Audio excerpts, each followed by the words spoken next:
Hello, beautiful perception trainers people, and welcome to the latest perception trainers video. So this video is a special little teaser, I guess, for the mystery school that I'm running in my Patreon group.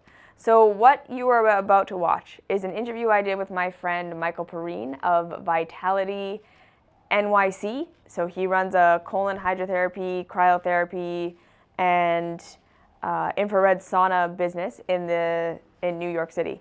But more than that, he's a colon hydrotherapist, detoxification specialist. And the reason I wanted to post this video is because we went really deep and really wide into this sort of the overarching principles of deep tissue cleansing and how working with ourselves on a physical level in this specific way fosters massive mental, emotional, and spiritual growth, okay? And this is what I believe and what I know to be true in my own experience, that the mind, the body, the spirit, and the emotions are all connected. There is no separation. And as we address ourselves on a physical level with this deep tissue cleansing work, what we are really doing is we are addressing ourselves on our mental, emotional, and spiritual levels and awakening our consciousness, because we are creating space in the body, in the mind, in the spirit, in all these areas of the being to actually expand and increase. We are allowing for this increase in our vibration, as in the amount of energy our bodies can hold, the amount of intelligence our bodies and our minds can hold through this awakening of space in the body, and vice versa. That as we do our mental, emotional, spiritual work, that we will cause healing reactions in the body, oftentimes even without doing anything on a physical level. And the reason I wanted to share this interview publicly like this was because, again, I have chosen to take many of my videos, now that I'm making the 2 videos a week that I'm making, and move them into the mystery school, because this information I believe to be fundamental to taking ourselves to the next level, spiritually, mentally, and emotionally. And I believe this because I've seen it in my own self, I've seen it in the people that I've worked with, that there is a huge difference between those people who are spiritually, mentally, emotionally looking to heal and are not dealing on the physical level, and the people who are dealing on the physical level, and the way we're dealing with it on the physical level. The second thing is, the reason I am not putting out these videos about deep tissue cleansing on the main channel is because this work needs to be taken in a specific order with specific context, because it needs to be taken as a whole unit. It cannot be something we have drive-by, people just watching 1 or 2 videos and implementing things without understanding context, because just with anything that is powerful, okay, anything that is powerful can be powerfully creative or powerfully destructive. So I do not feel comfortable putting this information as I'm laying it out in the school out to just the public, where anyone could find this or that and just take this or that and then actually hurt themselves, because you could. However, I feel very comfortable laying it out the way that I'm laying it out in the school. So the reason I'm sharing this video is essentially to give you a teaser as to what we're talking about in the school. And if this is information that you feel drawn to, I am most certainly not at all the only teacher teaching this stuff. So joining my mystery school is not the only way to learn this. There's plenty of other teachers, there's plenty of other resources. It's just that the way that I'm doing it and the way that I'm laying down this information and the way that I want to present it, to make sure that I am in integrity with myself, knowing that I've laid down the foundations properly so that everyone has all the information they need before taking steps, before doing anything.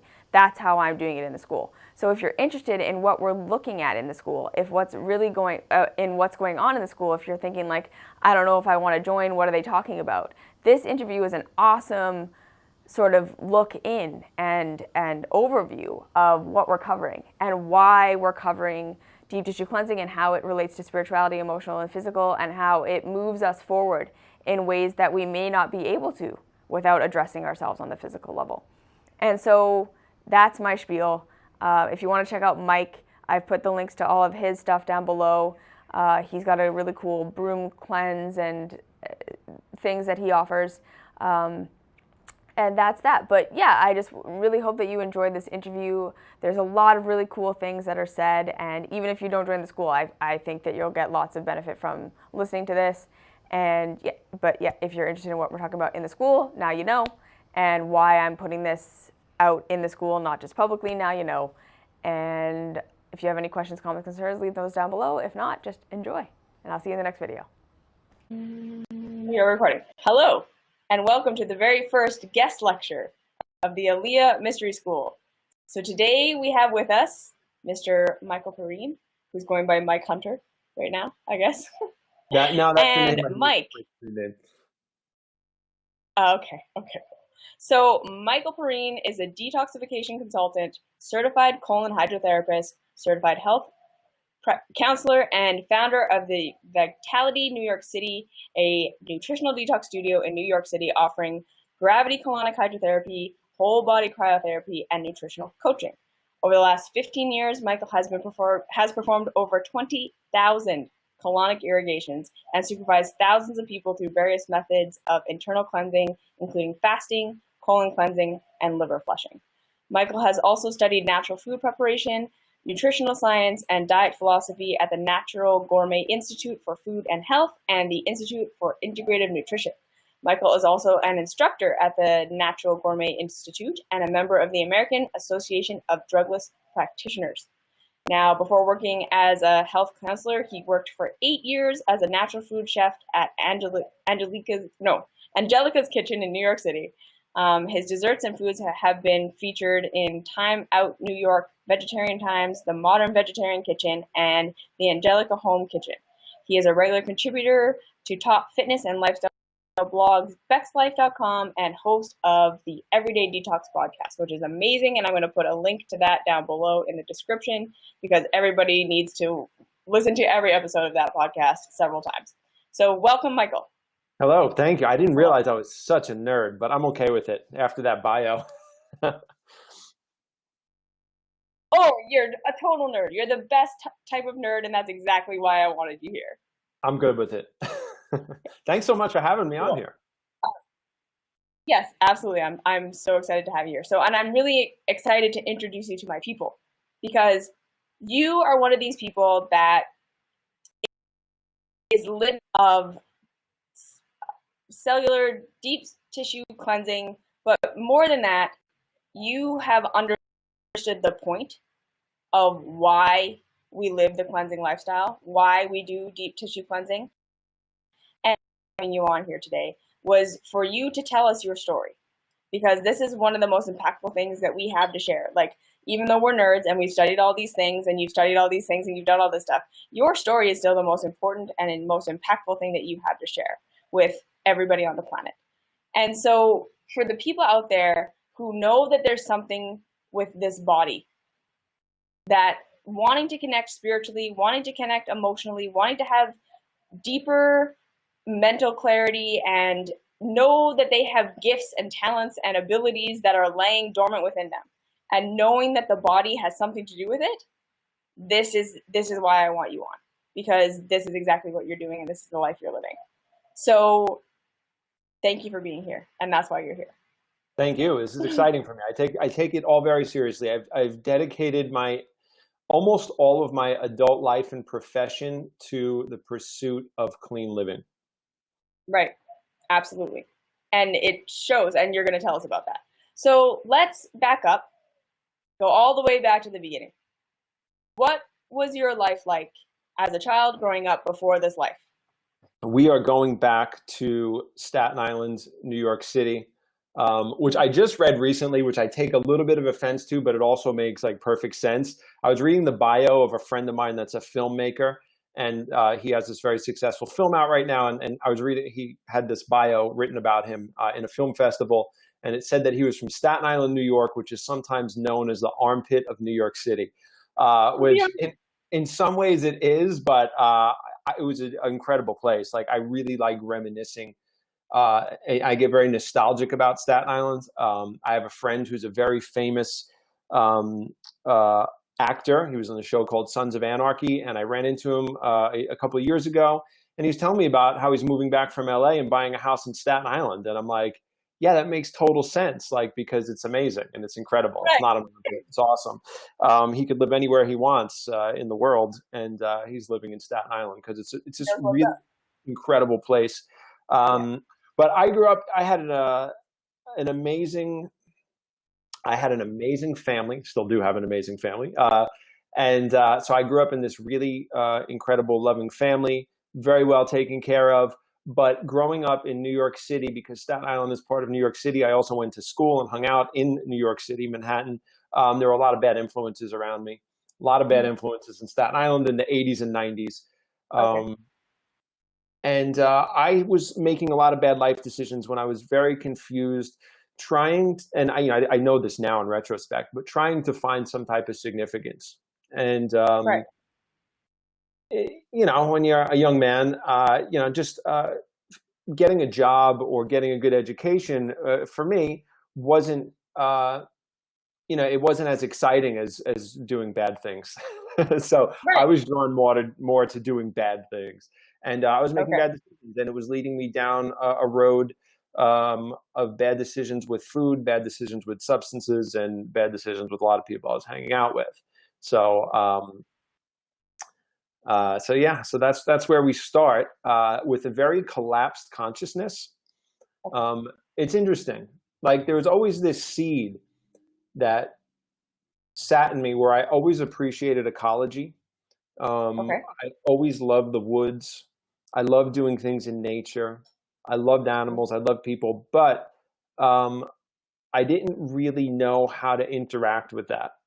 And Right. being a young man, I was very affected by the other influences like television or other people or older kids or things like that. So I always had that seed in me, but really when I started to get lost and confused, it was a very collapsed consciousness.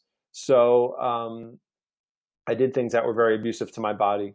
And I did things that did not foster good relationships with other people.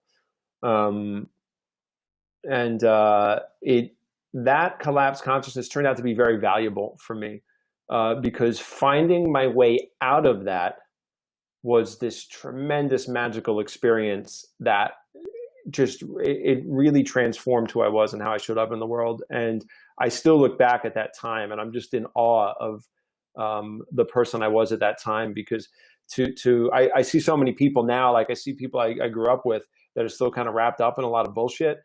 And I'm like, wow, 30 something years later, they're still like wrapped up in that stuff. And Right. so I don't even take credit for that time period when I got pulled out of that. And I pulled Okay. myself out of that. It was really magical for me. Okay. So let's talk about the magic. So you're essentially living a pretty extreme lifestyle back then, right? Just very Substance abuse. indulgent. Yeah. Very Okay. indulgent Okay. lifestyle. Like, look, I wasn't like, doing kilos of cocaine and like, running drugs and part of a gang or something like that. That's not where I'm coming from. I was just a Yeah. suburban kid that was getting wrapped up with the wrong people and abusing my body. Right. Absolutely. And and essentially, right, like you just stated, heading down a path that a lot of people stay on. Like even if they kind of clean themselves up and get a job or kind of get their shit together on some level, right? It's that collapsed consciousness that stays being the through line for the rest of life, right? So maybe we're not as wild or as crazy as we were as teenagers, but we've carried that pattern and that habit of being collapsed in on ourselves and numb and not aware on as we go on, right? And collapse meaning not expanded. Like there's people like I have friends that I grew up with that are just involved in something that seems so very innocent, but but the pattern has gone on for so long, and it's like they still smoke cigarettes, they still drink every day, they still eat way too much American food, and their bodies are getting destroyed. But it's that collapsed consciousness, meaning they never have that expanded awareness where they go, "Oh shit, maybe my body is the biggest gift of the universe, and I should take better care of it," or maybe I should think about all of these animals I'm putting in my mouth, and like, no shade on them. They might be great parents. They might be, but they live in that paradigm where the consciousness is not expanded to really like take it all in. and go, wait, Yeah. maybe there's a whole lot more that maybe there's a better way I could be showing up in the world. But instead, let's go Yeah. down to Duffy's Tavern and get drunk again, and and tell fart jokes, and then feel like shit the next day, and watch our bodies slowly decline and age rapidly. Like that's what a lot of people do, and it's so Absolutely. sad the when you think about how amazing it is that we're even alive and that our consciousness has manifested in the universe. And it's like, Yeah. that's what we've come to. And it's this Yeah. really strange thing, Ali. It's like nobody's really doing anything wrong Right. other than allowing their paradigm to continue to tell the story, their lifelong story, and they continue to act in it. It's like that's what the greatest tragedy is. Absolutely. And we'll talk about this as we go on, but we can see that it's all just rooted in pain. It's rooted in I'm in pain and life is painful and I don't know what else to do other than to stimulate and to numb myself. And it's again, right? It's the chicken and the egg thing, right? Because it's the expanded awareness that helps you to heal these things, but it's also that expanded awareness that you get when you stop doing the things. So it can be a bit of a sticky, tricky thing, because in order to get the expanded awareness that can help you see that there is something else, you have to do things that are out of alignment with what you're used to doing. Mm-hmm. And so people can get trapped in it. So this is where I want to say with you. So when you say, right, I don't take credit for what lifted me out of that life. Let's talk about that. What's that story?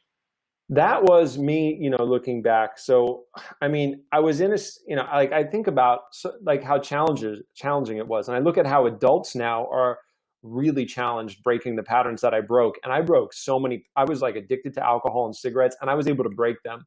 I was addicted to bad Yeah. food. I was able to break it. I was addicted um, to sedating myself with television, like just mentally. And I totally broke it and started educating myself and expanding my awareness.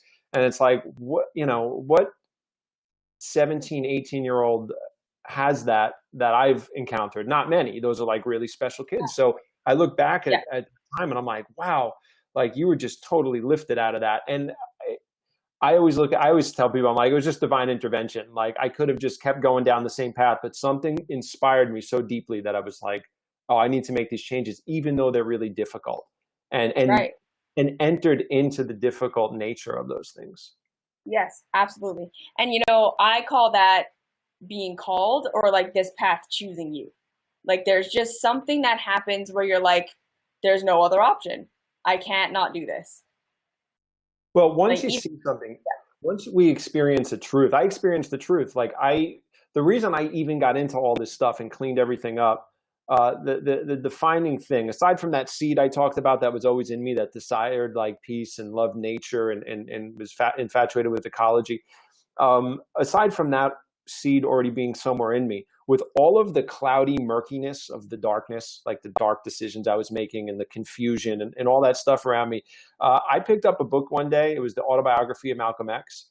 And it was a yeah, very intimidating book to read for me at that time. I committed to reading it cover to cover. If I didn't understand a word, I looked it up. I did not let a sentence go by that I did not understand. And wow, when I read about Malcolm X's life, I just had this truth moment where I was like, you are some white kid that comes from a good family, and you look at what Malcolm X did with his life, with everything that was stacked against him, and you right, have no excuse not to show up better, whatever that looks like. And right, for me, I was absolutely, like, okay, so what does that look like? And I started doing things. I just started, like, we all know like what we could be doing better. I even know what I could be doing better now. Like yeah, that's one of the things that they teach at Institute for Integrative Nutrition, which is a very cool program.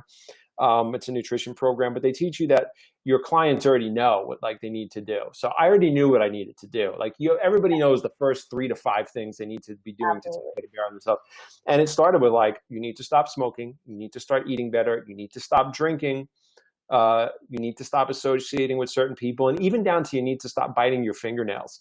Because right, I used to have like a lot of anxiety and like nervous energy and wreck my nails. And I was like, start with that. And I started with that. perfect. Okay, so the two really huge things there. The first thing that I want to say is like, right, that you maybe didn't have the vision for exactly who you're going to become, but you knew the first couple of steps. Hmm. And I think that is so huge for people, because so many people will have that feeling, like what you just said. I know that I should be doing something better. I know there's something more. I know there's something more to me. But because I don't know how I'm going to get from A to Z, I'm not going to start, or I'm not going to do it, because I don't know what the whole thing is going to look like. And I think what you just said there is so powerful, is that you were willing to do just the steps that were shown to you. And now let me ask you this. If your consciousness back then had revealed to you what this whole thing was going to look like, and every step you were going to have to take, and how difficult this was going to be, would you have done it?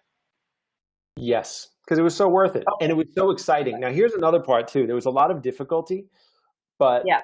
the great part is there was an enthusiasm and an excitement to every step. Yes. Like the people I was meeting, the ideas Okay. I was coming into contact with. Yeah. It was just like the most thrilling time. It was Absolutely. really, it turned into something really wonderful. Okay. Now, did I used to have a handwritten calendar where I used to write down how many days I've been smoke free, drug free, alcohol free? Yes, because it was this thing that I was having to overcome. It was this thing that was kind of gnawing at me because there were Absolutely. physical and mental addictions that played into it. So was that challenging? Yeah, that was definitely challenging. Um, but there was something so exciting about seeing my body change, but also seeing my consciousness change. Yeah. It was like I totally had this different relationship to how I wanted to show up in the world. Okay. Yeah. Yeah. That's a fabulous point, and I really let's emphasize that. You took the steps that were hard and challenging, but there was reward within every step. Yeah, there's this really cool phrase that comes out of Islam, and I don't have any connection to it other than the fact that I read the autobiography of Malcolm X, and I actually studied his life for many years. I've read probably 15 books on his life. I Wow. really got into his life, and there's so many different angles to it. So I have no connection to Islam or any religion or anything like that. But there was this very cool phrase that came out of the autobiography of Malcolm X, and it said, "If you take one step towards Allah, Allah will take two steps toward you." And really, if we just kind of like break that down into positive energy, which is the way I thought it, which is the way I interpreted it, is as soon as I started eating better, which is not just about eating, it's about how we show up in the world, right? It's a huge choice about how animals are treating, how we respect the environment, how we respect our bodies. So once I started eating differently, and once I started leaving certain things out of my body's chemistry and also out of my emotional chemistry, uh, the amount of steps that positivity took toward me was incredible. Like all the right people showed up, Yeah. all the right situations showed up to support me for what I was doing. I was attracting Yeah. the right things and the right people for my life. So I always like kind of took that analogy and I went like, yeah, I Yeah. kind of felt like, if we just like broadly stated as like the universe came rushing into me when I opened Yeah. myself up to the positive Yeah. vibes of the universe. Absolutely. And so this is exactly where I wanted to go with this, right? Is that what you started to notice is that as you took the steps to take responsibility for yourself and what you could do right here, right now, to make yourself the best version of yourself that you could become right here, right now, the doors opened for you. Hmm. The resources showed up, the people showed up, the joy showed up, the peace showed up. That there was a removal of the blocks that were holding you back from being this person. As you took the steps you could take, there were things that were intervening on behalf of you to lead the way. And it was this alchemical thing that happened where you chose to take the step. You chose to do the thing, the hard thing, to give up alcohol. You gave up cigarettes. You liked those things. They had a place in your life. They were there for a reason.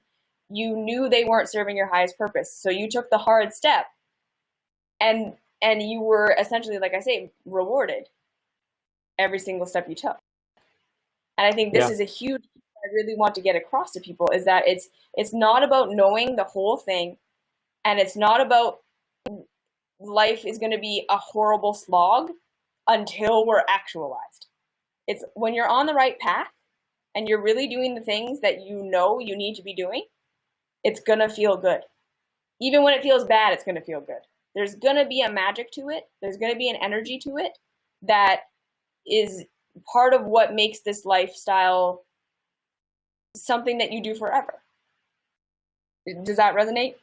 Yeah, because it brings you into alignment with your purpose, right? That's right. Now, I don't know if everybody's purpose is this. Like, I don't know if Kurt Cobain's purpose was to be like a raw foodist, or like, no, maybe his purpose was to create the music he created and create that, that experience. But if somebody's listening to this, or they're watching one of my podcasts, or they're reading a book and it's turning on something in them, this is more probably in alignment with what their purpose is. So, so yeah, when you start taking steps towards it, everything starts lining up, and it's magical. Right.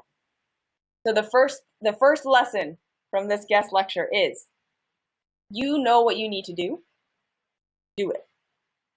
Because this is how these things start to come together, right? It's not wait for the resources, wait for the magic, wait till it feels good, wait till you get the feeling. It's, you know what you need to do. Take the step, then the thing will show up. This is what we need to realize. And if you're like, I don't know what to do after this, it doesn't matter. Do what you need to do now, and the next step will come after that. So that's beautiful and perfect, and the most important underline of this lecture. Okay, so now thing number 2 we want to go into is that you knew that you were here to be better. All right? This is huge, and I know that everybody watching this feels the exact same way. That there's a call that we're supposed to be better. And like you just said, it isn't for everybody. Not everyone's going to have this. But the people that do, we need to answer that call. Because if we don't, we won't be able to have a normal life where we can kind of get away with it. I think that the pain for the people who have a call like this tends to be so much worse than the pain that the average Joe on the street is going to experience from their life. Have you kind of experienced that? Yeah, I mean, there's one, if you're really getting a clear message as to what your true calling is, what your true, like, if you're really getting brought into alignment, there's no alternative. Right. Like, exactly. I could have had a much more convenient life if I did not get involved in this. I would have had so much more money in the bank if I weren't like, working in professions that paid almost nothing at times because of my ideals and because of the way I wanted to show up in the world. Spending all that money on organic food, chasing down all of these people to get this next level body work, putting money into a podcast that makes me nothing. You do it because there's no other choice. That's right. Because it's why I'm here. So back then, when you were first getting started, did you have a vision for this person that you knew you were going to become? Or was it more like closer to home where you actually were? Like, I can see myself as being a non-smoker and a vegan and all these. Like, did you see that you were going to become this person that you are today? Or was it much cloudier than that? No, I didn't have as much foresight. The world moved a lot more slowly then. There was no internet. There was no internet. There was no phones. I mean, people were, call waiting was a big deal. So, it was, I kind of, I was young and I didn't have that much experience in the first couple of years. So like, no, I didn't have that much foresight other than I thought, I knew that I was really wanted to be vegan. And I wanted to help animals. And I was part of a lot of those organizations. I took every organization in the back of Diet for a New America. I took a big stack of index cards and I signed up for everyone and I sent them out. I think I was on like 50 organizations. I think for like years until my parents sold their house, I think they were still getting mail from like Farm Sanctuary and like all these places. So I knew I wanted to be someone that was helping animals, that was involved in the organic foods movement. And very shortly after, I became involved in food. And not only did I love the ideals of organic, vegan, and local food culture, where I got a lot of that from Angelica Kitchen, where I worked for 8 years. But not only was I involved in that, but I really loved food as a chef from a chef's perspective. And like, I did that for a long time. And I thought I was going to do that. I thought that's what my contribution was going to be completely, was being a Right. chef and owning restaurants and creating that type of atmosphere where other people can come to eat and exchange ideas and Right. evolve, and that we're interested in evolving in the same way I did, with the same type of ideals. Okay, cool. So up to that point, right, when you're working as a chef and food is a big part of it, what was the evolution that had taken place in your consciousness that you were wanting to share with people? Well, when I read, I read the autobiography of Malcolm X, and I started cleaning up, and I got through all the substances and cleared myself of that. I started educating myself. I read the book called Diet for a New America. I don't know if you're familiar with that book. Are you? Oh yeah, that was the first book I read too. Such an incredible book. John Robbins, who is Amazing. the son and the heir to the Baskin Robbins ice cream company. He Yeah. wrote this book called Diet for a New America, where he knew there was an issue. I don't know where his awareness came from, but he knew that there was some issue with the way Americans were eating and disease. And then his family's like, "Hey, John," and he got a great relationship with his family. And they're like, "Hey, John, we're giving you the ice cream company, whatever." And he's like, "No, I can't take it." I mean, talk about Yeah. living on purpose, like millions and millions of dollars and huge empire, getting your life handed to you. And he's like, "No, I'm going to go live." I think he lived on like some little island off the coast of like Washington State or Vancouver or something like that. And he like lived there with his wife and was homesteading, and wrote a book about referencing all of the studies from Journal of the American Medical Association, Lancet, and all of the medical journals at the time. And he wrote a book showing the correlation between diet and disease, pesticide residues in food, and really highlighted the way animals were treated in slaughterhouses and factory farms. I didn't know anything about this. So when I started reading this book, I was vegan in like 4 days. I was just Right. like mind blown. I was also like 19 years old, and I was that exact age where like that idealistic college years where like I was ready to take on the world. And I was so pissed that I didn't know any of this shit. Like I Right. was so Yeah. pissed that I'd sort of been sold a lie, even though I don't get really wrapped up in a big conspiracy about it. Like I just think everybody's caught up in the paradigm. Like my high school teachers, I don't blame anybody, but I was like, at the time I was super angry about it. I was very preachy. And where were we going with this? I'm telling the story about John Robbins. What was your question? My question was, what had taken place in your consciousness that Oh, led you to the food thing? yeah, so once I became aware of all that stuff and became very rapidly educated, I started recognizing things, and it wasn't just first. It was just what I was reading and kind of being fed from these books, from these organizations I started joining. But then I started to think differently. So I'll give you an example. My son, I had my son at a very young age. My son is 27 years old now, and he's one of the things I taught him how to do was to fish. And Okay. I thought it was the greatest. I loved fishing as a kid, and my father taught me how to fish. And I taught my son how to fish. He's so hardcore into it now. Like he moved to Maine. He just fishes on lakes and in the ocean. He's like so into fishing. But so it was really cool because in the 90s when he was growing up, I was like, oh, instead of plopping him down in front of like a Sega or a Nintendo, which was what kids were playing at the time, and always having him indoors, uh, it's great because he'll go fishing at midnight, like when he was a kid. He loves it so much. So I was like, I could take him out and we could be out in nature doing like naturalist type things, which is fishing. So I thought this is a Yeah. great thing. I'm connecting with my son. I'm out in nature. He's not sitting in front of a console playing a video game. I thought like I'm totally winning as like a parent. And then I realized one day I recognized the suffering in the Mhm. fish. And I recognized that the suffering was originating with me because there wouldn't be any suffering if I weren't out there fishing. And I thought, Mhm. this is interesting. Like, what do I do with this? Because now I have to kind of give up so much, right? Because now, like, I still took my son fishing. I didn't start like putting all my stuff on him, but I didn't fish with him anymore. And it was sort of Yeah. like it was a sacrifice. But I recognize that um, I'm trying to decrease and not contribute to suffering in the world, and here I am creating suffering. I'm actually creating it for another creature, Right. and I was like, wow, okay, so there's a very different way of looking at things, Yeah. and I walk down the street now and I see those little rings that get stuck around turtles and around birds' necks and stuff. And if I pass it by on the street, I think, how did you just show up right now? There's a creature that may suffer because of that. Take a second and a half, bend down, pick it up, and cut it in half and throw it in a garbage can. So it's just a Yeah. very different way of connecting to the world. And it started by eating clean. A lot of the way I started thinking was not even I got into it originally. I was educating myself and I wanted to change my body around. I was about 60 pounds heavier than I am now. I looked horrible, had all sorts of digestive upsets, definitely had a toxic liver from all the drinking I did, binge drank for years. And all I knew was that soy milk had no cholesterol and I should go buy soy milk.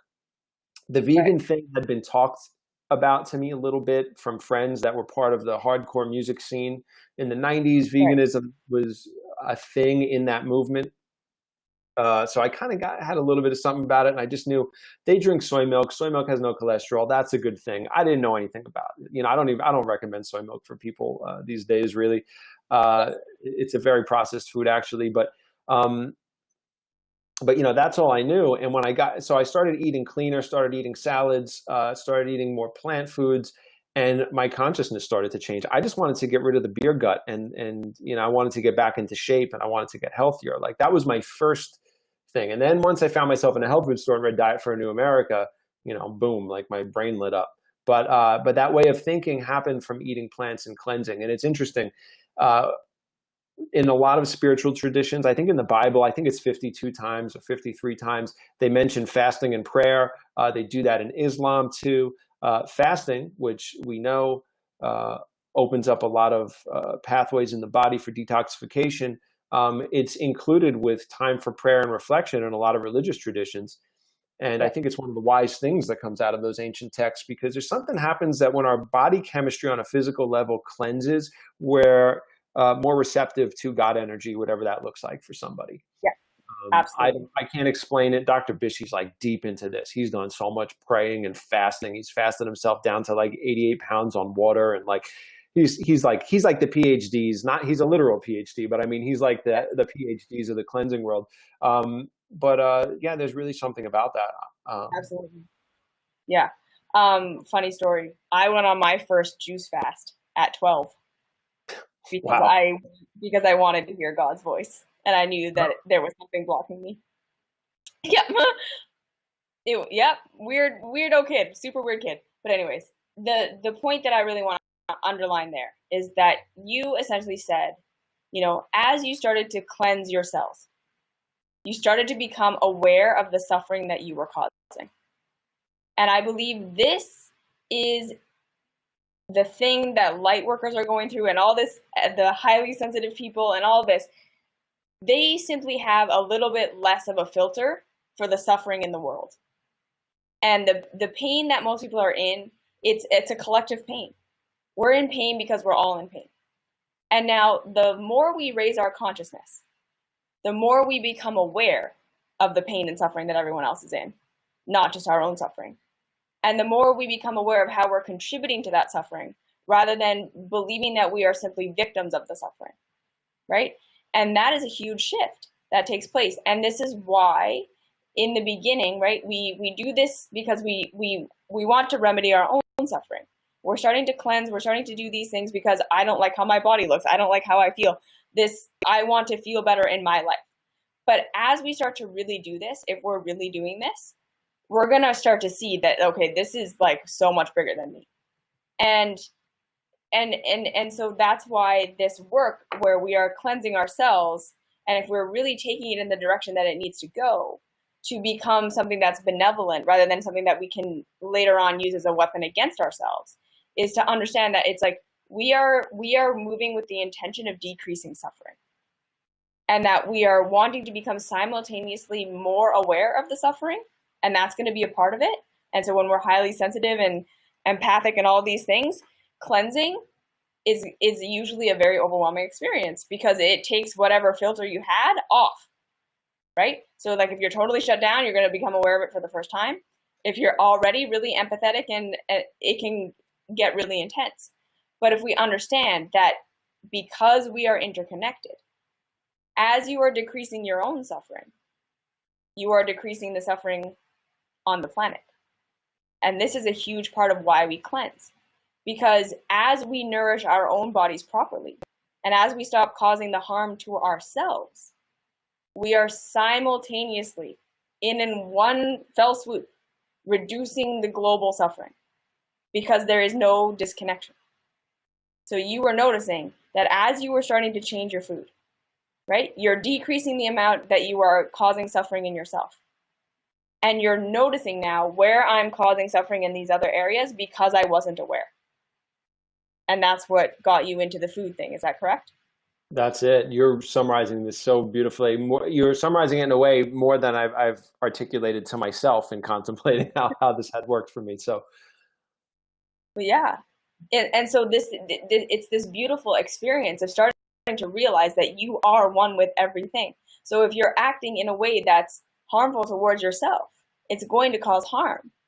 And if you're acting in a way that's harmful to others, it's going to cause harm to you.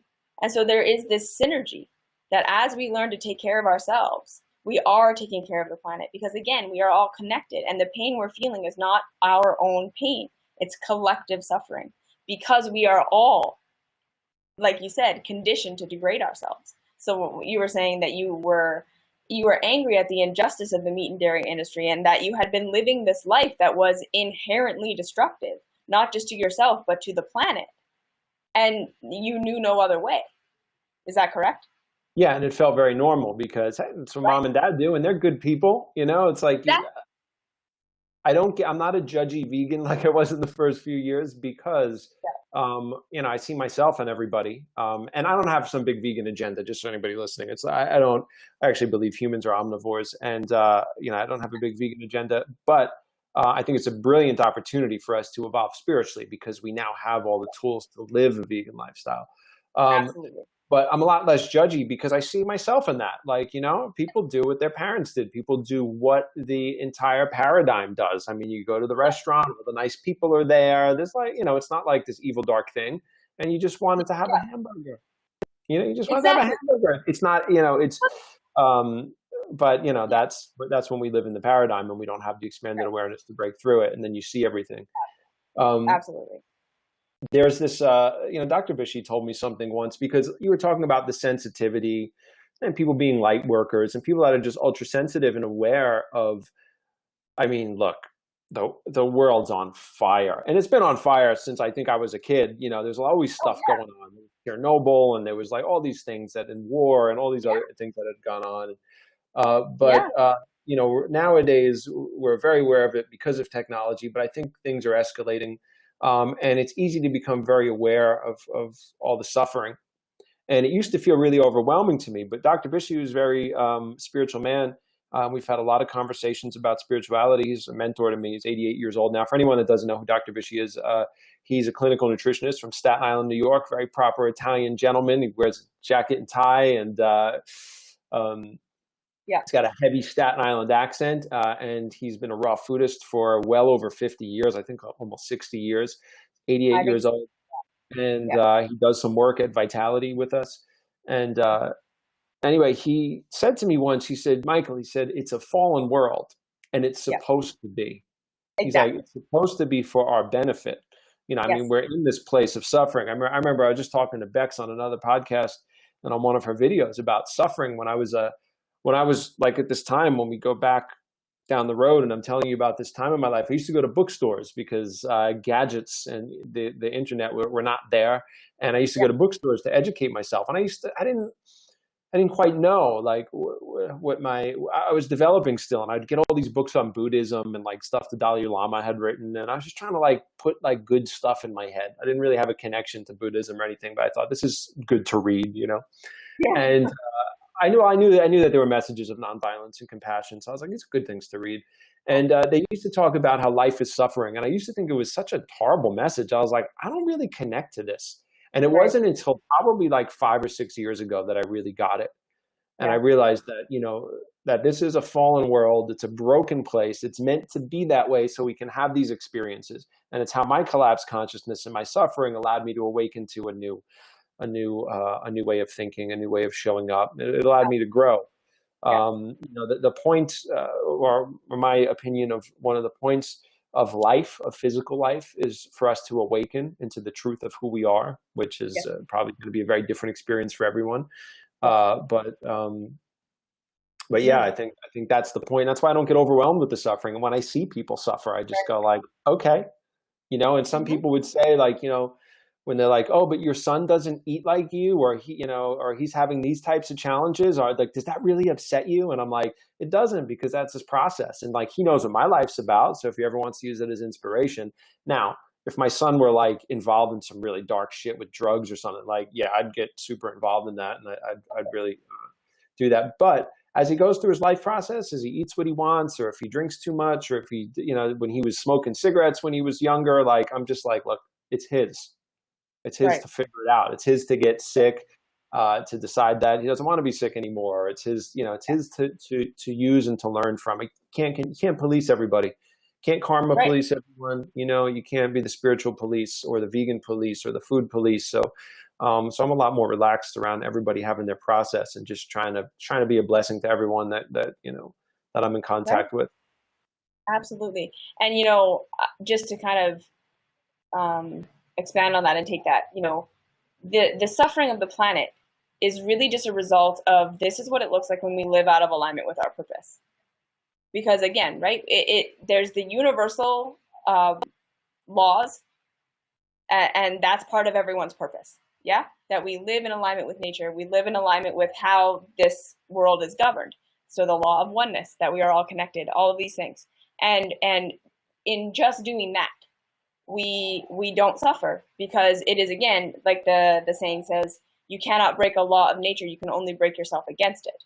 So we are causing our own suffering. We are in a fallen world because we have the choice to do something that is out of alignment with truth. And that's what's so powerful about this experience, is that our souls will know truth so deeply because we've had the experience of what it's like to go outside of it and to live in another way. So there's that universal truth that we're all essentially breaking ourselves against and causing our suffering. And then there's the individual truth, right? The culture dictates both of these things. They show us a lifestyle that opposes the universal laws on every level. And then they teach us not to be ourselves, to shut down our emotions, to shut down our awareness. Don't do what you came here to do. Figure out what's culturally acceptable and appropriate. And so we're opposing the universal laws and nature, and we're opposing our individual nature. And so this compounding suffering is the fallen world we live in. And again, as you just said, it is for a reason. It is so that we can truly understand who and what we are, because we have had every experience of what we are not, and how powerful that is. Like when people say, do you really know happiness if you've never been sad? Do you really know joy if you've never been depressed? And I would argue that we don't, that we're not truly aware of that which is until we've experienced that which isn't. And so as you start to have this broader perspective of yourself, you can start to see that the suffering in the world doesn't have to be so crippling. Yeah? That when we're this sensitive and we're waking up, and especially we're cleansing ourselves, we're going to become more aware. We're going to become more awake. We're going to feel it more. However, it doesn't have to mean that the world is exploding and we have to save it. Right? So long as we can start to see suffering through this expanded perspective, that it's the opportunity of a lifetime to suffer, because it's showing us deep sides of truth that we would never know without it. And so, as you say, there's this balance of, I'm going to be the most benevolent thing that I can be on the planet without ever trying to rob somebody of their experience of suffering, because I understand the benefit of it. Does that resonate? Yeah, there's a phrase that I hope I do justice to it. I heard it from Tony Robbins and from another one of my, from a friend of mine named David Mailer, who's on one of my podcasts coming up. It's that the purpose of pain is not to suffer, it's to invoke action. Absolutely. Yeah. It's to, yes, pain is a call to action. Mm-hmm. Pain alerts us to where we are opposing life. And we are all born into a world, into a body, right? We have these bodies that are not clean. They're not aligned. They're not completely conscious and awake and aware. We are born into a culture that's totally asleep. We're born into this pain. We inherited it because we're meant to do something with it. We're not, and I mean, like you say, I think there are a lot of people that are meant to have a lifetime where they do get killed by it, right? We suffer till we die. And I think that that's part of every soul's journey, is to have many, many lifetimes like that, probably. But then we... Oh, I was going to say, when you think about the inherent suffering that we never detoxify out of our chemistry, the things that we don't cause, like losing the people that we love, struggling with our fears with death, those type of just sort of inherent modes of suffering that humanity has to go through. It almost suggests that the spirit lives on, because otherwise, what would the purpose be in that tragedy of being alive? Well, what it does is it allows us to awaken to the preciousness of our consciousness and of life, and to value people. Like, how much do we take for granted people until they are sick, or they're getting older, or then all of a sudden, like, we really recognize the value in consciousness. So suffering is inherent to this process, whatever it is. Exactly. Whatever the spiritual process is, suffering and loss are a part of it, and so is the joy and the amazing part, and the joy in evolving and all that. But they don't exist without each other. Exactly. It's a constant process of the misalignment birthing the alignment, right? It's one always feeds into the other, and without the one, there is no other. The misalignment birthing the alignment. Yeah. I like that a lot. Well, I would say that that's pretty much how it works, right? When we heed the pain the way that, in the most powerful way we can, we say, okay, this pain is an alert that I'm out of alignment. So where can I change? And then when we come back into alignment, or we come into alignment for the first time, the suffering stops, because that's how it works. We stop breaking ourselves against the law. It's being aware of the communication and being receptive to hear that from what's going on in our soul. I think that happens with a lot of people when they go to that job. I mean, look, it's happened with me even after I've gotten onto a path of evolving and being more aware, where all of a sudden, it's happening with me right now with New York City. Yeah. New York City and it's a struggle. It's like we're not in alignment anymore, and everything in my soul is communicating that to me.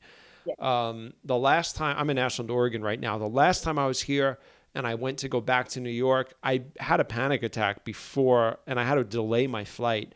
Yeah. I mean, I could have got on it, but there was something. My body knew what my mind and soul were trying to express, and my legs are trying to get me onto an airplane. This didn't happen at the airport. It happened the night before, but my body was getting ready to take me back to New York. My body was like, no fucking way. I eventually got over it and I worked through it. Okay. Cause I have a business in New York, and I got there, but I recognized that I'm falling out of alignment with New York City. And we see this with people going to their jobs every day, or sorry, I'm getting a little bit of an echo in this. I'm going to take this out while I say it so I don't hear the echo. But we see that communication, and our society and even our medical culture is built on shutting down that communication. So what I've noticed is, our bodies might communicate something to us about our digestion. We might start to have an issue with our body, our joints, headaches, digestive problems, and the medical system is designed to shut down that communication by removing symptoms. Sometimes it's designed to help heal things. I don't totally hate Western medicine, and I don't want anyone to get that idea, but a lot of our Band-Aids are used to shut down that communication. Netflix, is designed to shut down that communication. Well, actually, no, let me take that back. It's not designed to. I think there's a lot of great creative stuff that's getting done there, but we use that to shut down the communication that we might hate our jobs, or we're not connecting with our spouse. There was a meme going around the other day. I don't remember exactly what it was. I saw it on Instagram, but it was something about Should we break up tonight? It's like, nah, let's just watch Netflix for the next 2 years and then let it come like, crashing down. It's like, Yeah. it's a very easy way to check out and shut down what our body and soul knows is right. And this again is the point of the cleansing, the physical cleansing. When we get into the cleansing, we hear the messages. And it's uncomfortable, right? We're used to numbing the pain and we're used to stimulating ourselves so we don't feel the pain. Because this is our interpretation of pain, that pain and suffering is wrong and bad. It means something has gone wrong. But we're not understanding that it's like, yes, something we're doing has gone wrong. It's not that life has gone wrong and let's ride this out until it goes away. And so when we start to cleanse, when we're doing this deep tissue cleansing, what we're saying is, I'm taking off the layers that I've literally built up around my cells that have been trying to communicate with me. Because this is the miracle of the human body, is that it is animated by consciousness. It is nature animated by consciousness, which means it knows how to be human. It knows how to live in alignment with the laws of the universe, of Earth. And what the consciousness knows is how to be the individual self. So these two things working together, the body and the consciousness that animates it, it evolves not only your cells, it evolves the earth, it evolves your consciousness. The two be facilitating the experience for each other, right? The soul can't have an experience without a physicality. The physicality cannot have a consciousness without a soul. So we are soulmates with ourselves and our bodies. And this is what the body is doing. It's facilitating this journey through sending us messages. This is what the emotions are doing. It facilitates the journey through sending us messages because the mind can project. That's the point of it. Anything it wants. It can figure out how to make anything work because that's the whole point of this life. Do everything. Do everything. Have every possible experience. But the emotions and the body are always going to know what alignment is. So the mind allows us to go out of alignment, but it's the emotions and the body that have the inherent wisdom that will bring us back into alignment, which then again evolves the consciousness to understand, okay, anything is possible, but this is what's right? And anything is possible, not everything is beneficial. Mm-hmm. All right. Right? Do you know what And so- NSA is? Oh, no, finish that thought, and then Okay. I'll interject with that. But what I was just going to say is that when we cleanse, we become more aware, we become more sensitive. The body starts talking to us, we can hear it. And this, again, we just have to heed the call. We have to listen to what the body is saying. We have to listen to what the emotions are saying. This is no longer an esoteric, love your body thing. It's like, no. The body has the wisdom. The emotions have the wisdom. If you want alignment, you're not going to figure it out with your mind. You're going to figure it out with your emotions and your body. And your mind will figure out how to make what the emotions and the body want work. That's what the mind does. The mind says, okay, I am about the infinite possibility, but I'm not meant to be steering the ship. It's the body and the emotions that tell me where we're going. And the mind says, okay, here's how we're going to get there. So as we cleanse, we're giving ourselves the opportunity to say, okay, I'm going to give the emotions and the body the seat back in the driver's seat. And a lot of the time, it's like opening an email inbox you haven't opened in 4 years. And there's like a billion messages in there and it's super overwhelming. And that's where, the cleansing reactions that happen physically and emotionally, we get sick because it's so many messages all coming forward at once. And so if we allow ourselves to go through that process of just being with the feelings and being with the sickness, your wisdom is going to start to occur. Did that kind of happen with you? Most definitely, yeah. I would say so. Yeah. Yeah. 100%. Yeah. The body is it's fascinating how the body and mind work together. I'm going to take this out again. I don't know why I'm getting all this feedback. But there's something called, cover up those earbuds. There's something called NSA.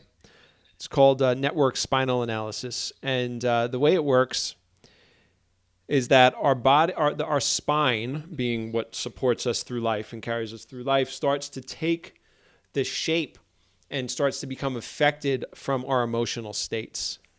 And the interesting thing is the emotional states are what, and like we feel it, like, you could have butterflies in the stomach, you could have like lots of tension in your body if you're stressed.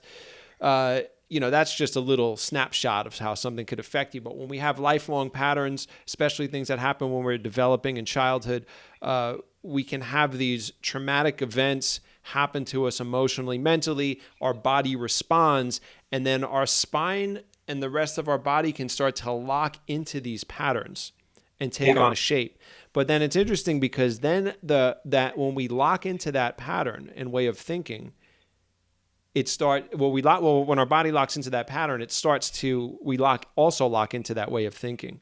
So it's our body's now taking the shape of what we've experienced and it's communicating to us from that experience. Very fascinating. What you were talking about sort of had me thinking about that. And I wanted to know if you had ever heard about NSA.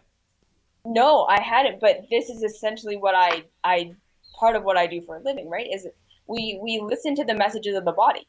They're saying, okay, here's where the pain is, here's where the misalignment is, here's where the thing that is out of alignment is. What is that saying, right? So it's shifting the paradigm from there's something wrong with my body that it's doing this to no, no, no, no. My body is perfect. It is reflecting to me that there's something wrong with the environment. There's something wrong with the way that I'm living, right? This is an adaptation. This is an adaptation that the body has made to a less than ideal circumstance. That's what pain and sickness is. And you're absolutely right. The body carries everything we've ever been through that has been unprocessed. So we got to think of it like this. When we're cleansing our bodies, we are processing the traumas, and all the trauma is I thought life was supposed to go this way, and it went this way. And I don't understand why it went that way, and now I'm traumatized. That's what a trauma is. And our bodies store every single one of those traumas because it is the information of understanding why life went the way that it went that informs your purpose. That's how we start to figure out what we're here to do. That's how we figure out the laws of life. It's by doing all these things that are not how life was supposed to go, not what we thought it was. We learn what it really is. It's that information. So time is actually grace because it is through the experience of having time that we can see the misalignment. We can see I thought it was going to go like this. It didn't. So I made up a story that it's supposed to go like this. And now I have trauma in my body and I hold on to it until I'm ready to look at it again. And I'm ready to say, okay, that horrible thing happened. It was painful. I didn't like it.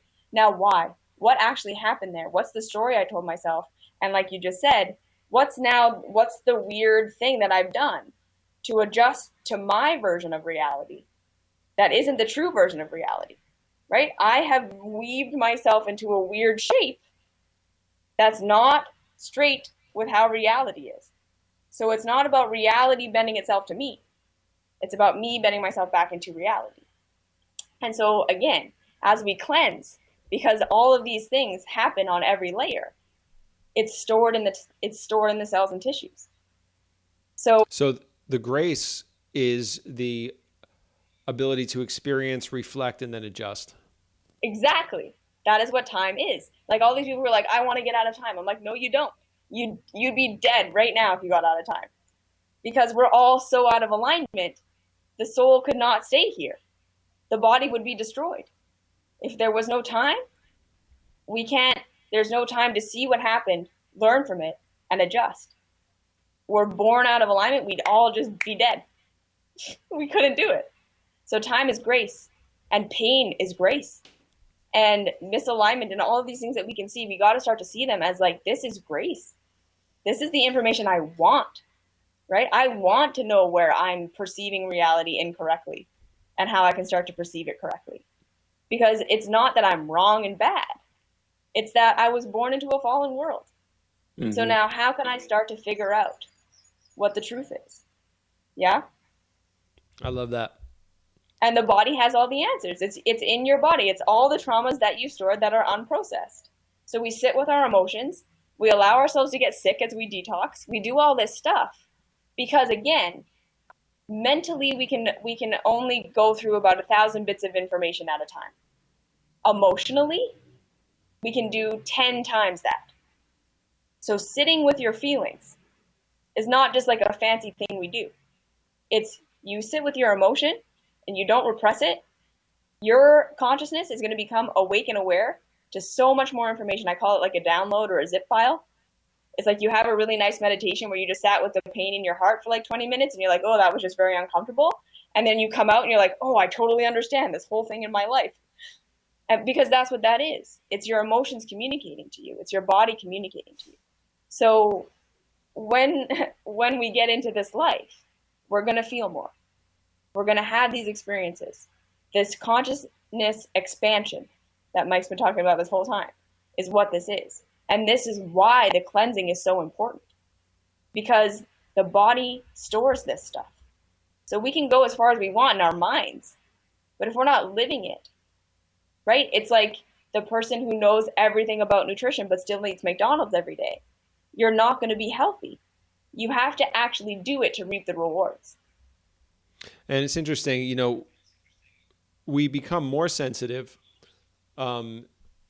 to a lot of these things, but even our regular inherent life struggles, suddenly we have to face them more clearly, and they become a little more fierce. I was going through some relationship stuff a number of years ago, and I remember telling the therapist, I said, the difference between me going through this and when friends of mine have gone through this is like, I know friends that have like drank themselves through their breakup for 3 months, you know, and it's like, I don't have that option. Like I go home and I'm totally present with my thoughts and I have to deal with my stuff. And I don't have those things to kind of suppress and numb out and do that. Yeah. So even our normal inherent life stuff, even aside from just being more aware of things like suffering and having that expanded consciousness, I mean, just everyday struggles, all of a sudden it's like, oh, now I have to face them like I'm meant to. Yes. But we got to see, right, the benefit in that is that the friend who drank their way through their relationship or through their breakup is going to go and get in the exact same relationship that they just broke up with again, do the whole Most thing likely. over again.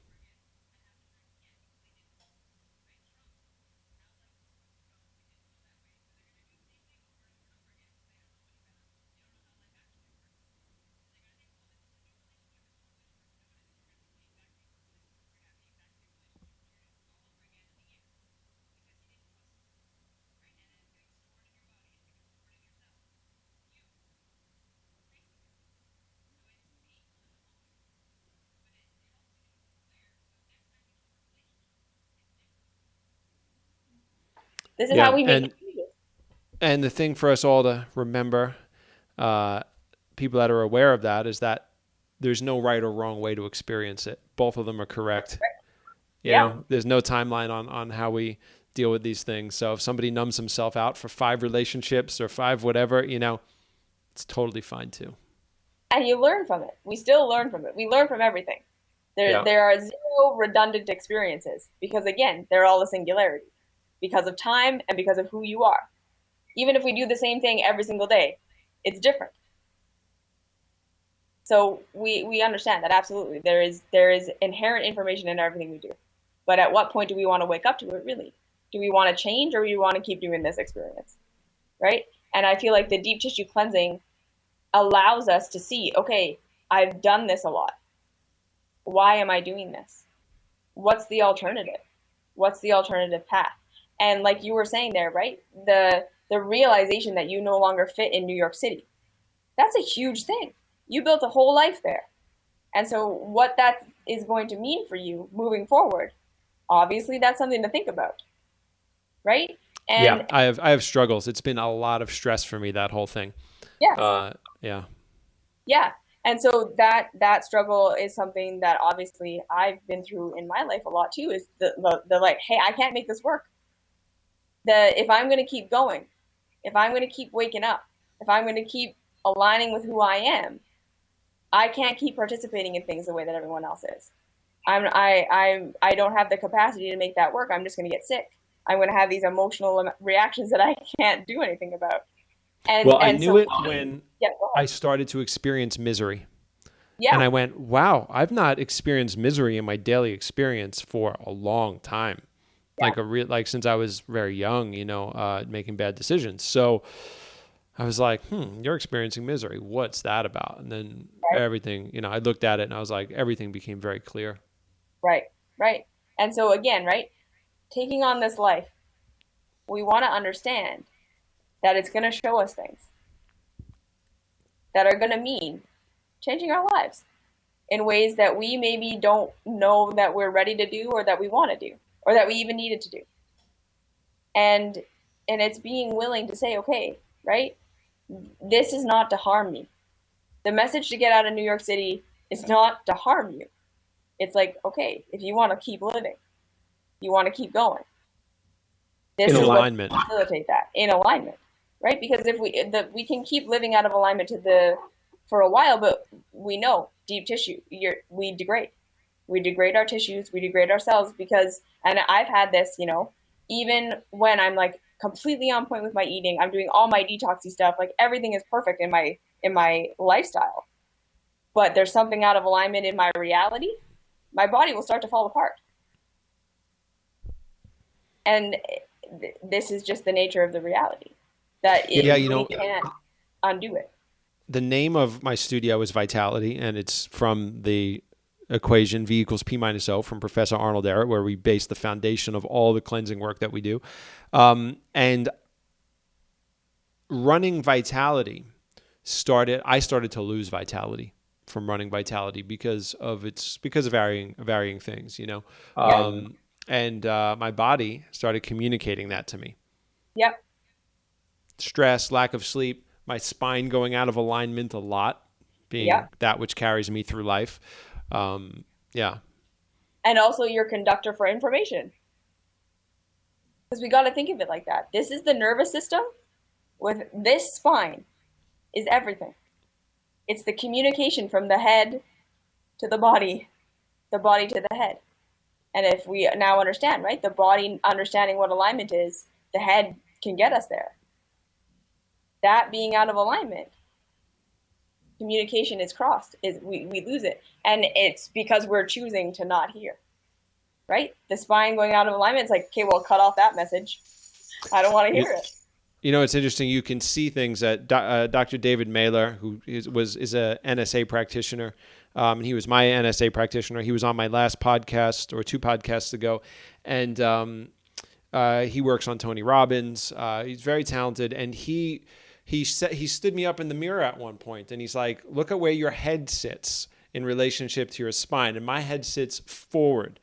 And he's like, your head sits forward because you're anxious and you're worrying about money and business and you're leading with your head instead of being of alignment with your body. And I was like, whoa, and it's like, it's fascinating for him. And he'll show you clients he's worked on where their head sits in different places. And after getting adjustments or entrainments, as they call them, the head goes back into alignment. And they don't always last there until the thinking changes. And it's a balance between working on the body and working on the mind. And then eventually you get yourself back in alignment. But it's very cool. Okay, so here's something that I'm going to put out there for everyone.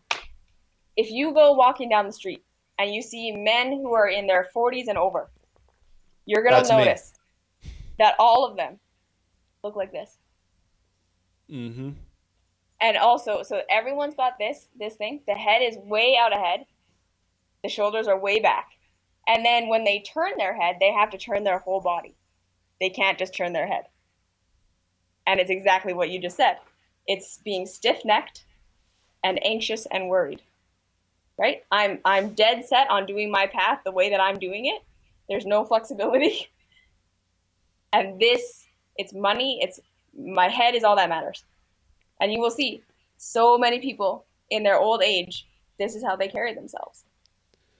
And it's interesting you mentioned men too. I mean, this is men and women, but it's predominantly men. What do men try to do with their emotional states or things? We think our way through shit. Like we don't feel as much. When you go into, I feel like I'm a spokesman for the NSA work, but when you go into an entrainment room and people are getting worked on, the amount of vocalization and emotional stuff that goes on while their spines are getting worked on. And by the way, NSA work, it's not, they're chiropractors, but they don't do the adjustments with the snap, crack, pop, which I think there's still a little value in that too. But that's not what NSA practitioners do.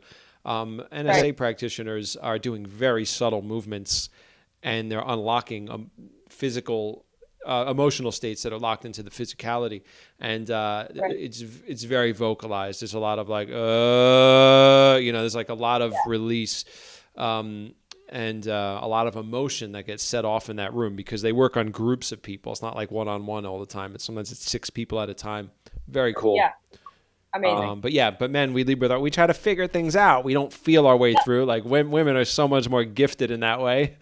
It's the beauty of the polarity between men and women. But when you get men in their bodies to feel what's in their bodies and to feel their emotion and to express emotion, it's fucking beautiful. Absolutely. And I think what we see more in women is the hunched shoulders because of the carrying the weight of everyone. Yeah. Right? Everyone's carrying the weight and the burden of everyone else's emotional shit. All the women are carrying the emotional burden, and all the men are trying to figure it out with their heads. And so this is how we age. Anyways, so to wrap this up, because we've been rambling for a long time now. This has been great. I've not had we've not talked about shit once. This is so unlike most of the things I do. Right. And before you wrap it up, are you Canadian? I am Canadian, yeah. Uh-huh, yeah. Okay, I got that from our conversation. Yeah, I always am surprised that people can tell that I'm Canadian because I don't know the difference between the American and the Canadian accent so much, but every American can tell that I'm Canadian. Oh yeah, it's great. And you say process. Process, that's exactly what always gives me away instead of which process. All of my Canadian friends say. And if I'm around them a lot, I'll start to say process. Yeah. All right, so just to kind of wrap this up, or to put an underline or an underscore of this conversation, you getting into this deep tissue cleansing has allowed you to see more, allowed you to feel more, allowed you to access more information. And that information, it has been what has empowered you to come deeper and deeper into alignment with yourself, the greater nature of you, and the individual nature of you. So this is why we do this work. Yes? Absolutely. And on a physical end, it's like, yes, we want to be, who wants to have to go through disease processes that were a choice? It's not a very intelligent way to live. So once you become aware of that, you go, well, I wouldn't create that for myself. But also, when I talked about the inherent life, we talked about it being as inherent suffering, but the inherent life processes like having children, being with loved ones, losing loved ones, being there for other people, mentoring people, big brothering or big sistering, like those things that we really can put our attention to, we're going to do it a lot more effectively with a clean, healthy body. So, in the absence of disease, we're more of a benefit to people, and we don't have to have them take care of us, and we could take care of others. The beauty is we age, and then we do need other people to take care of us, so we all share that beautiful process with each other. But so on a physical level, yes, it's important, but really why we do this is because of the way it affects our consciousness. So we want it to affect our consciousness in a way where we do have expanded awareness, and we can show up in the world differently, more compassionately, better, in a state of evolution and expansion. And we want to be physically healthy so we can do it longer. And yes, we want to feel good and look sexy and do all that other cool stuff too, and we want to age really well, of course. So it's a combination of the two. But yeah, the one that really leads is the spiritual one. Absolutely. Because again, right, bottom line, you're decreasing the suffering you're doing in the world. Because as we toxify and abuse ourselves, we toxify and abuse the world. And that inherently is going to reduce our suffering. Because suffering is letting us know that we're causing degradation. We're contributing to and participating in. So as we cleanse ourselves, we will become more joyful. And we will be able to have the experience that you were talking about, where we can see the suffering of the world and it doesn't hurt so bad.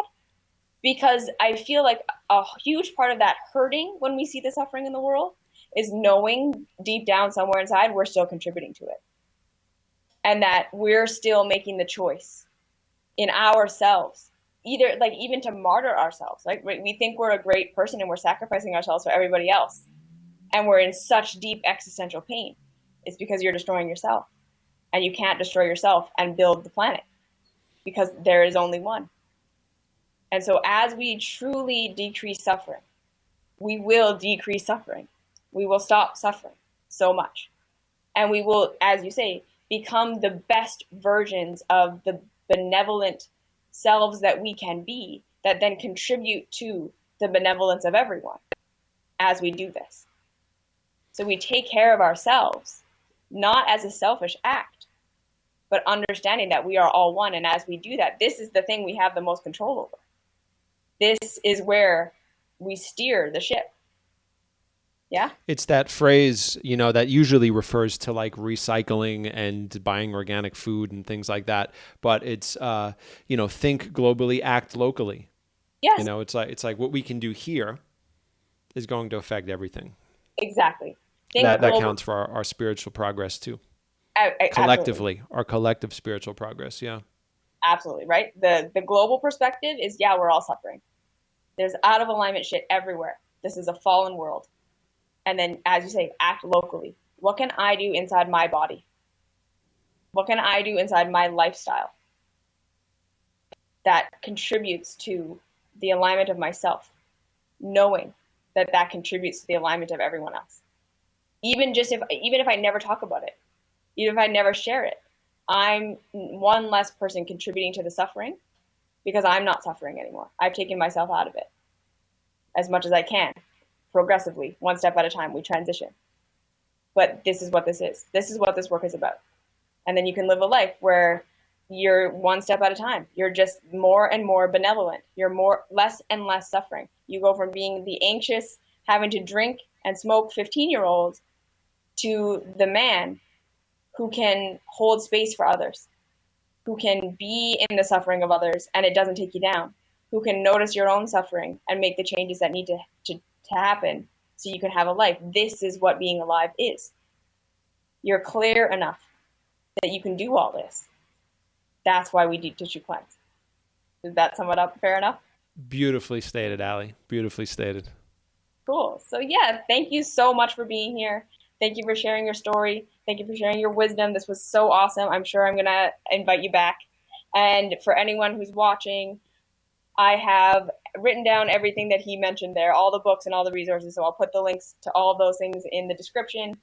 And until next time, thank you so much. Yeah. Amazing. Thank you. This was a lot of fun. I really like this. Thank you. Ali, you know what? I will, if people are interested, we do have some resources. I will give you a video link so that they can get that. Not a video link. I'll give you a URL so that people can get some of that stuff too if they'd like. Cool. Yeah, you have the broom cleanse, right? And the fermentation guide? That's right, yeah. Okay. Yeah, I know your I was gonna say I know your shit, but I feel like I can't say that. That's a bit weird to say to a colon hydrotherapist. It's the most appropriate thing possibly. I don't know. All right, there you go. I know your shit, Mike. I'll put it down below. Perfect. All right. So I'm gonna end the recording, and that is that. Thank you for listening. Have an awesome rest of your day, everyone who's listened, and we will see you later. Thank you guys.